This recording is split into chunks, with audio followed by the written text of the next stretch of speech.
ప్రభునందు ప్రియమైన శ్రోతలకు వందనములు. ఈ పోడ్కాస్ట్ కార్యక్రమంనకు స్వాగతం. మీ అందరి కొరకు ఈ కార్యక్రమమును ప్రసారం చేయుచున్నాం. విని దైవాశీస్సులు పొందుకోగలరు. మన ప్రభువైన యేసుక్రీస్తు నామములో శ్రోతలకు శుభోదయం. శ్రోతలారా, బాగున్నారా? మీ కొరకు ప్రతి దినం ఫీబా ఇండియా పక్షముగా ప్రార్థన చేస్తున్నాం. రండి, ఈ ఉదయకాలము దేవుని సన్నిధిలో వాక్యాన్ని ధ్యానము చేద్దాం. జాగ్రత్తగా ఉండండి అనే శీర్షిక నుండి ఈ ఉదయకాలము దేవుడు మనతో మాట్లాడాలనుకున్న అంశము, ఒకరినొకరు బలపరుచుకుని క్రీస్తులో ఐక్యతను కాపాడండి. Build each other up and keep the unity of Christ. 1వ దెస్సలోనికీయులు 5వ అధ్యాయం 11వ వచనం. అపోస్తలుడైన పౌలు దెస్సలోనికీయులకు రాసిన మొదటి పత్రిక 5వ అధ్యాయం 11వ వచనం ఈ విధంగా రాయబడి ఉన్నది. కాబట్టి మీరిప్పుడు చేయుచున్నట్లుగానే ఒకరినొకడు ఆదరించి ఒకరికొకడు క్షేమాభివృద్ధి కలుగజేయుడి అని దేవుని వాక్యం తెలియజేస్తుంది. ప్రియమైన వారలారా, ఈ ఉదయకాలము దేవుడు మనల్ని జాగ్రత్తగా ఉండమని చెప్తున్నాడు.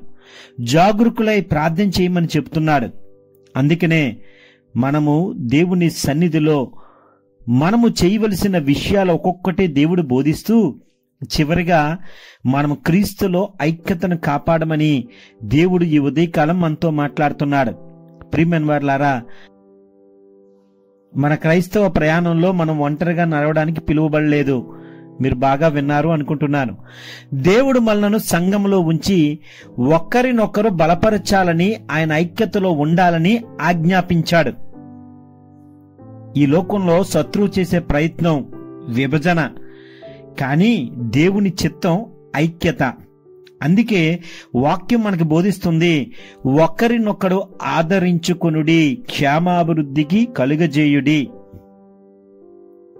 ఒకరినొకరు ఆదరించుకోవాలి, రెండవది ఒకరినొకరు బలపరచాలి.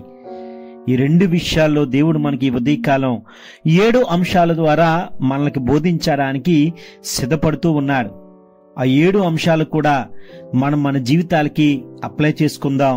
క్రీస్తు సాక్షులుగా బ్రతకాలని దేవుడు ఈ ఉదయకాలం మనల్ని హెచ్చరిస్తూ ఈ వాక్యాన్ని మన మధ్యన వినిపించడానికి సిద్ధపడుతూ ఉన్నాడు. ఒకరినొకరు ఆదరించాలి. మొదటి అంశం, సంఘంలో బలహీనలు ఉన్నప్పుడు వారిని ధైర్యపరచాలి. కష్టంలో ఉన్నవారికి, ఇరుకుల్లో ఉన్నవారికి, ఇబ్బందుల్లో ఉన్నవారికి, లేదంటే ఆత్మీయులను కోల్పోయినప్పుడు మనము వారికి ఆదరణ మాటలతో పాటు ప్రోత్సాహ వాక్యాలు కష్టంలో ఉన్నవారికి మనం చెప్పాలి దేవుడు వాక్యం నుంచి. రెండవది, ప్రేమలో బలపరచాలి. ఐక్యతకు ప్రేమ పునాది. ఏంటండి? ఐక్యతకు ప్రేమ పునాది. అపార్థాలు చేసుకోవడం గాని, కలహాలు కాకుండా ప్రేమలో ఒకరినొకరు నిలబెట్టాలి. అందుకే ప్రేమిస్తున్నప్పుడు ఎవరినన్నా మనం ప్రేమిస్తే వారి తప్పులు మనకు కనిపించవు, వారికి మనకి మధ్యన అపార్థాలు కనిపించవు, కలహాలు బయటికి రావు. అందుకే దేవుడు చెప్తున్నాడు, ఐక్యతకు ప్రేమ పునాది. అందుకే ఒకరిని ఒకరు ప్రేమించుకోవాలి. మూడవది, వాక్యముతో బలపరచబడాలి. దేవుని వాక్యం మనకు ఆత్మీయ శక్తినిస్తుంది. ఎవరైతే ఉదయకాలం లెగిసి దేవుని వాక్యాన్ని ధ్యానిస్తారో వారు బలపరచబడతారు. అన్ని విషయాల్లో వాక్యం పంచుకొని ఒకరినొకరు ఆత్మీయంగా బలపరచబడాలి. అందుకే మన పూర్వీకులు బైబిల్ స్టడీని ఏర్పాటు చేశారు.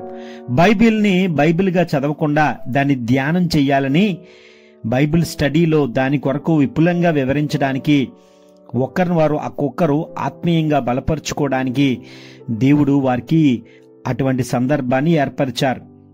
నాలుగవది, ప్రార్థనలో ఒకరినొకరు నిలబెట్టాలి. నిజంగా ప్రార్థన ఐక్యతను బలపరుస్తుంది. ఇతరుల అవసరాల కోసం ప్రతిరోజు ప్రార్థించాలి. వారి ఆరోగ్యాల కొరకు, వారి అనారోగ్య పరిస్థితుల వరకు, వారి అభివృద్ధి కొరకు, వారి జీవితాల కొరకు, వారి మారు మనసు కొరకు, వారి రక్షణ కొరకు, వారు నీతిమంతులుగా జీవించడం కొరకు, కష్టాల నుంచి, సాతాను నుంచి దూరంగా ఉండడానికి, వారు లోక పోకడ నుండి బయటికి రావడానికి మనం చేయవలసినది ప్రార్థన చెయ్యాలి, ఒకరికొరకు ఒకరు. ఐదవది, ఐక్యతను కాపాడాలి. శత్రువు విభజన కలిగించడానికి ప్రయత్నం చేస్తూనే ఉన్నాడు. అందులో విజయం పొందాననే సాతానుడు అనుకుంటున్నాడు, శత్రువు అనుకుంటున్నాడు. కానీ దేవుడు చెప్తున్నాడు, ఐక్యత కాపాడుకోవాలి మనం. కలహాలు రాకుండా జాగ్రత్తగా ఉండాలి. మనస్పర్ధాలు రాకుండా మనం జాగ్రత్త పడి అందరం ఐక్యతగా ఉండాలి. 6వది, క్రీస్తు శరీరంగా కలిసి పనిచెయ్యాలి. మనమందరము ఒకే శరీరంలోని అవయాలుగా ఉన్నాం. ప్రతి ఒక్కరూ తన బహుమతులతో సంఘానికి సేవ చేయాలి. దేవుడు నీకు ఏ టాలెంట్ ఇస్తే, దేవుడు ఏ తలాంత్ ఇస్తే ఆ తలాంతు ద్వారా దేవుని పరిచర్యలు నువ్వు వాడబడాలి. చాలామంది బాగా పాడగలరు, చాలామంది సర్వీస్ బాగా చేయగలరు, చాలామంది సంఘాన్ని శుభ్రపరిచి ఇవ్వగలరు, చాలామంది సంఘ కార్యక్రమాన్ని నడిపించగలరు, చాలామంది కావలసిన భోజన ఏర్పాట్లు చేయగలరు, లేదంటే పౌరాత్రి బలను ఏర్పాటు చేయగలరు, లేదంటే సంఘం యొక్క ప్రణాళిక విషయంలో, క్లీనింగ్ విషయంలో, ఏర్పాట్ల విషయంలో దేవుడు వారికి ఇచ్చిన ఆ తలాంతులను బట్టి క్రీస్తు శరీరంగా అందరము కలిసి పనిచెయ్యాలి. చివరిగా 7వది, సాక్ష్య జీవితం మనం గడపాలి. సంఘంలో ఐక్యత ఉండడం ద్వారా లోకానికి సాక్ష్యం అందుతుంది. క్రీస్తు ప్రేమను మన జీవితాల ద్వారా చూపించిన బద్దులమై మనం ఉన్నాం. ప్రస్తుత లోకంలో ఇదే కరువైపోయింది. ఎవరిని చూసి నేర్చుకుందామన్నా వారిలో ఏదొక లోపం, ఎవరిని చూసి చెబుదామనుకున్నా వారిలో ఏదొకటి లోక పోకడలు, ఎవరి జీవితం చూసి చెప్పాలన్నా వారిలో దేవుడికి ఇష్టం లేని ఆయాస్కరమైన విషయాలు కనబడుతూనే ఉన్నాయి.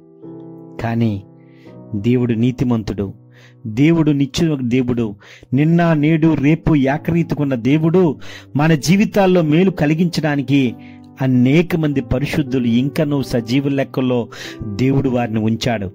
వారి సాక్ష్యాల ద్వారా, వారి జీవితాల ద్వారా అనేక మంది రూపాంతరం చెందబడి దేవుని యొద్దకు చేర్చబడుతున్నారు. సాక్షి గల జీవితం గడుపుతున్న వారు అనేక మంది ఉన్నారు. ప్రియమైన వారలారా, చివరిగా ప్రియమైన వారలారా, మన ప్రభువు యేసుక్రీస్తును మనకి ఇచ్చిన ఆజ్ఞ, ఒకరినొకరు ప్రేమించండి, బలపరచండి, ఐక్యత కాపాడండి. మన ఐక్యతలో నిలబడినప్పుడు శత్రువు ఓడిపోతాడు, దేవునికి మహిమ ప్రత్యక్షమవుతుంది. అందుకనే కాబట్టి ఒకరినొకరు బలపరుచుకుని క్రీస్తులో ఐక్యతను కాపాడదామా?